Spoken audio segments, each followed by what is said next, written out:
Hello welcome back to student अस्सलाम वालेकुम। आज का जो हमारा टॉपिक है वो एक बार फिर क्लास 9 की बायोलॉजी चैप्टर नंबर 3 से है, जिसका नाम है बायनोमियल नोमेनक्लेचर।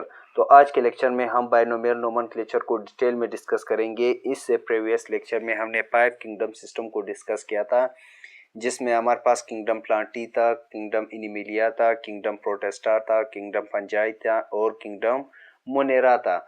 तो आज के लेक्चर में हम बायनोमियल नोमेनक्लेचर को डिटेल में डिस्कस करेंगे। Let's see the introduction of binomial nomenclature.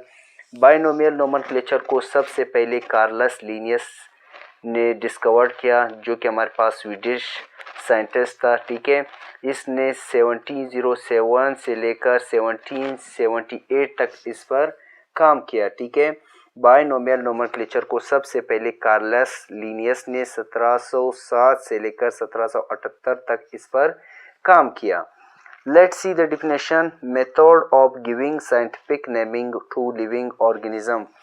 Binomial nomenclature हमारे पास वो अमल है जिसमें हम साइंटिफिक नेम देते हैं, किसी भी लिविंग ऑर्गेनिजम्स को, साइंसी नाम देना, इस अमल को बायनोमियल नोमेनक्लेचर कहा जाता है। बायनोमियल का मतलब है हमारे पास टू नेम्स। बाय मतलब टू, नोमियल मीन्स नेम, यानी हर ऑर्गेनिजम्स को दो नाम देना। इसके बाद है हमारे पास जीनियस, जो कि हमारे पास पहला नाम जो होगा वो हमारे पास क्या होगा, जीनियस होगा। दूसरा नाम जो होगा वो हमारे पास क्या होगा, स्पीशी होगा।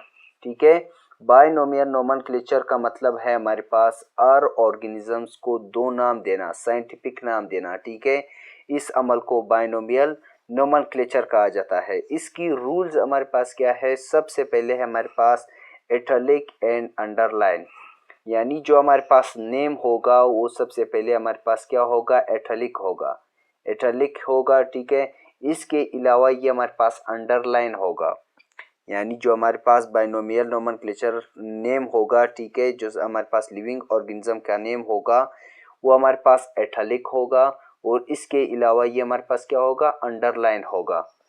नेक्स्ट हमारे पास क्या है, genus name start with capital letter and species with small letter, यानी जो हमारे पास जीनियस नेम होगा, ठीक है, वो हमेशा बड़े लेटर से स्टार्ट होगा, कैपिटल लेटर से स्टार्ट होगा। जो स्पीशी का नाम होगा वो हमारे पास क्या होगा, स्मॉल लेटर होगा, छोटा लेटर होगा। ठीक है, जीनियस हमारे पास बड़ा लेटर होगा, जबकि स्पीशी हमारे पास क्या होगा, स्मॉल लेटर होगा।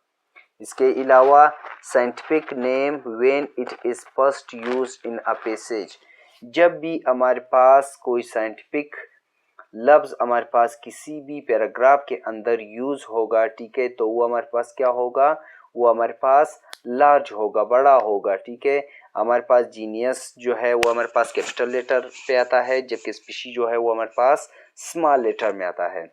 अब आते हैं इसकी सिग्निफिकेंस की तरफ के, इसकी सिग्निफिकेंस हमारे पास क्या है, different names for common species, यानी मुख्तलिफ किस्म के स्पीशीज को, ठीक है, मुख्तलिफ किस्म के स्पीशीज को मुख्तलिफ नाम होगा। ठीक है, मुख्तलिफ किस्म के जो स्पीशीज है, ठीक है, जो हमारे पास कॉमन स्पीशीज है, उनके हमारे पास क्या होगा, डिफरेंट नेम होंगे, मुख्तलिफ नेम होंगे।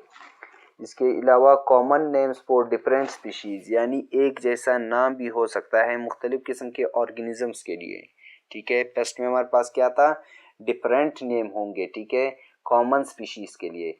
यहाँ पर हमारे पास क्या होगा, कॉमन नेम्स होंगे डिफरेंट स्पीशीज के लिए। ठीक है, इसके अलावा नो साइंटिफिक बेसिस, कोई भी साइंटिफिक बेसिस हमारे पास नहीं होगा। ठीक है, डिफरेंट नेम होंगे कॉमन स्पीशीज के लिए, कॉमन नेम्स होंगे डिफरेंट स्पीशीज के लिए। ठीक है, जैसे कि हमारे पास ह्यूमन का जो साइंटिफिक नेम है वो है हमारे पास होमोसिपियंस। इसी तरह हमारे पास मेंढक का जो नाम है वो हमारे पास राना टेग्रिना है। ठीक है, इसी तरह दुनिया के अंदर जितनी भी ऑर्गेनिजम्स है, हर ऑर्गेनिजम्स को अपना एक स्पेसिफिक नाम दिया गया है। तो इसी के साथ आज का हमारा टॉपिक खत्म हुआ। If you have any kind of question so you can ask through comments. Thank you.